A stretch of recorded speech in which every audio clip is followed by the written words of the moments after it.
Buongiorno e bentornati con l'informazione in diretta su Telefriuli con il nostro TG delle 12:30 in apertura. Il nodo, vaccini, forniture ridotte del 50% e poi l'atteso parere dell'EMA sui nuovi casi di trombosi. Il caso di AstraZeneca pesa sull'andamento della campagna vaccinale. In regione le prenotazioni dei settantenni sono inferiori al 10% rispetto a quelle degli ottantenni. Lo fa sapere il vicepresidente Riccardi, che rispetto all'imminente verdetto della cabina di regia resta prudente sul passaggio in arancione del Friuli Venezia Giulia già dalla prossima settimana. Sentiamo. La diffidenza, ma anche la confusione dei cittadini su AstraZeneca cominciano a farsi sentire anche in Friuli Venezia Giulia e pesano sull'andamento della campagna vaccinale. I casi di sospette reazioni avverse e di decessi dopo la somministrazione del siero, rispetto ai quali tornerà ad esprimersi l'EMA, fanno insorgere dubbi. Così nella nostra regione, nella fascia 70-79 anni, le prenotazioni per le inoculazioni risultano al momento inferiori del 10% rispetto alla fascia degli over 80. In questo momento AstraZeneca è un vaccino autorizzato dalle autorità scientifiche e quindi noi continuiamo a somministrarlo. È evidente che nel caso in cui ci fossero dei cambi di rotta noi applicheremo le regole che ci verranno date. C'è un solo dato certo che riguarda AstraZeneca e che è coerente con tutte le cose che leggiamo, è che c'è una previsione di una riduzione significativa della consegna delle dosi. Parliamo del 50%. Vedo che nella fascia d'età 70-79 ci sono 10 punti di differenza rispetto all'adesione dell'over 80. Purtroppo le persone inevitabilmente sono condizionate da tutto questo dibattito che spesso è fatto da gente che più che parlare dovrebbe stare zitta. Quanto all'imminente verdetto della cabina di regia sulla classificazione del Friuli Venezia Giulia, nonostante i contagi in calo e il numero di casi ogni 100.000 abitanti sia sceso in regione sotto la soglia dei 250, Riccardi resta molto prudente rispetto alla possibilità di passare all'arancione già dalla prossima settimana. Io sono per andare cauto, non sono per fare delle corse che sarebbero sbagliate.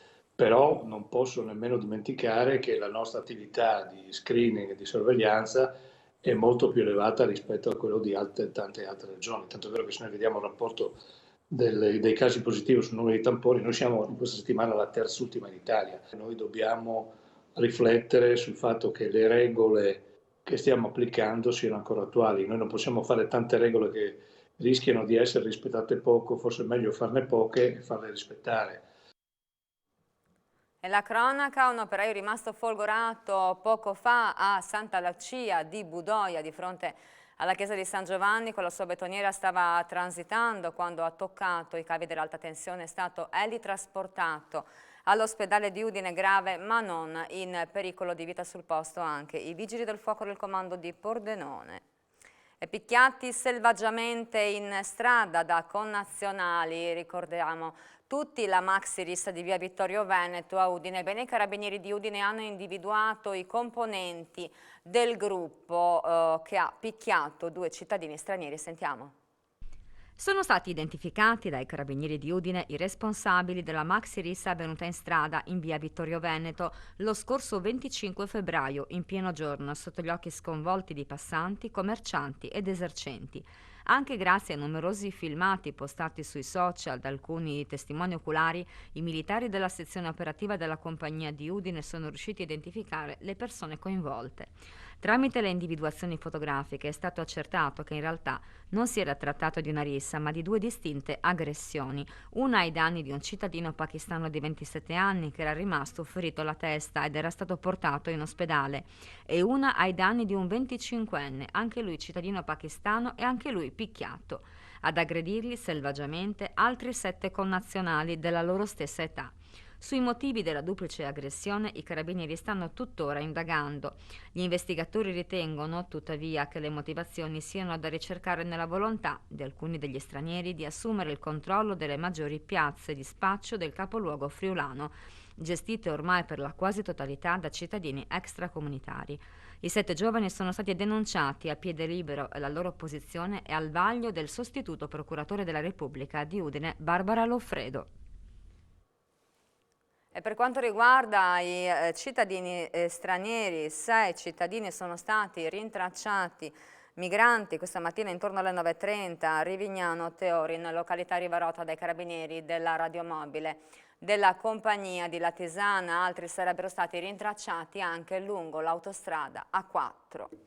E clona la scheda SIM e preleva dal suo conto corrente tramite un bonifico a favore della sua Postepay oltre 6.100 euro, vittima una 63enne residente nel Friuli Collinare che, quando si è accorta della manco lo scorso febbraio, ha denunciato tutto ai carabinieri di Fagagna, che hanno identificato il responsabile. Si tratta di un uomo di 42 anni, pregiudicato napoletano, denunciato a piede libero per truffa informatica.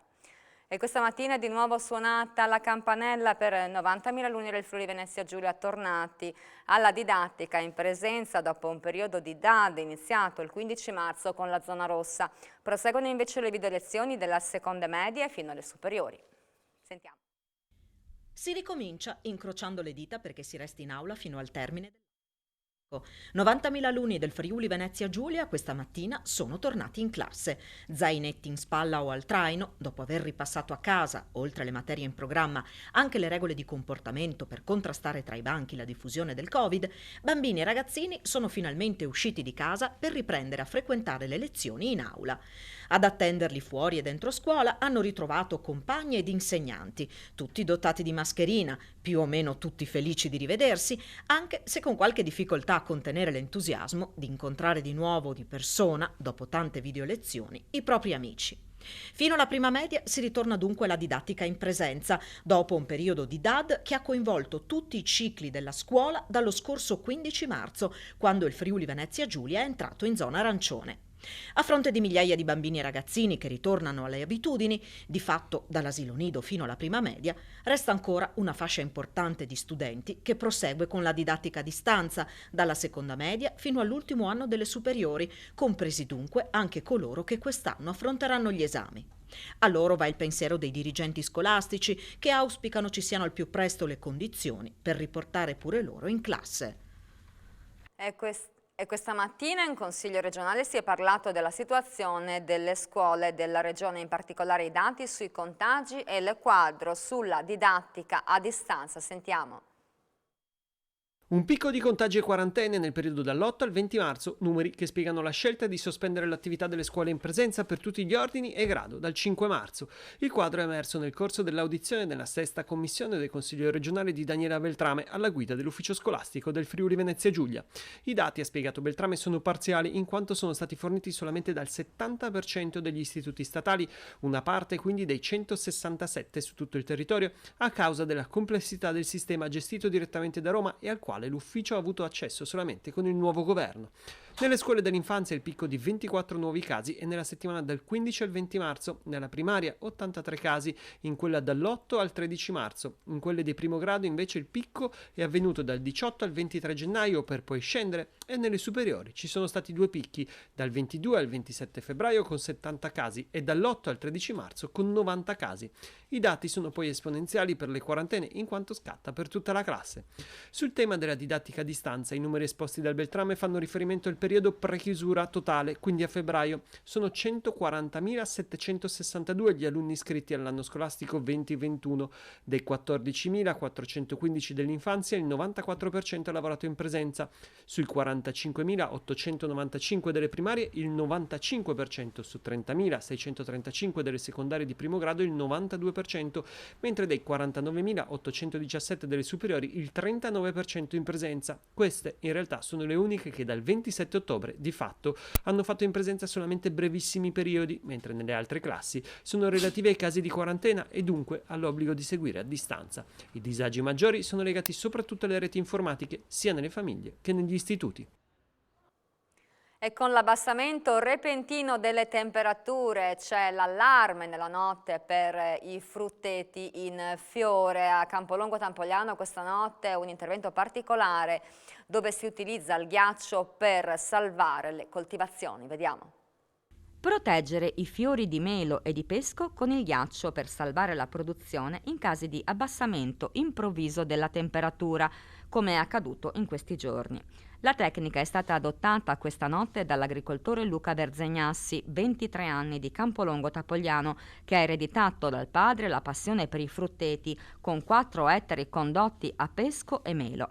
Ieri sera, intorno alle 22:30, è scattata l'operazione antibrina, con un getto continuo di acqua sui fiori e sui cosiddetti bottoni rosa, ovvero sui fiori che devono ancora schiudersi.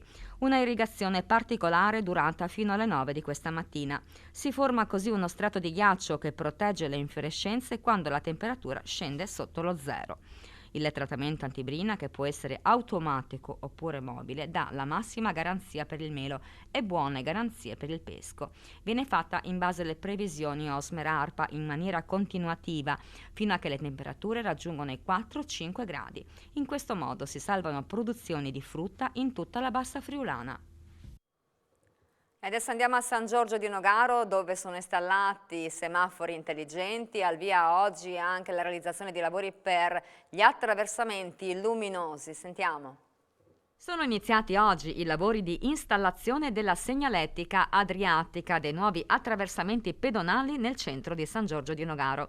Un ulteriore importante tassello per il miglioramento delle condizioni di sicurezza stradale nel centro della cittadina portuale, attraversato dalla regionale 14 e dalla ex provinciale 80. Tecnici e polizia locale hanno lavorato in piena sinergia al progetto a favore degli utenti deboli. Il piano prevede infatti l'installazione di segnaletica di pericolo luminosa e la completa illuminazione degli attraversamenti pedonali, oltre a una pavimentazione a gocciolato che garantisce un maggiore attrito in caso di frenate di emergenza e una maggiore rifrangenza nelle ore notturne e in caso di scarsa visibilità. La regionale 14 è interessata da flussi di traffico leggero e pesante importanti. Arteria principale di collegamento tra i numerosi comuni della Riviera friulana, è strategica anche per la valenza turistica e per essere naturale sostituta in caso di chiusura dell'autostrada A4. Tra le importanti innovazioni per renderla sempre più sicura anche il rifacimento dell'impianto semaforico e l'installazione dei sistemi di rilevamento nella zona industriale, progetti chiesti, voluti e realizzati in perfetta sinergia tra amministrazione e tecnici.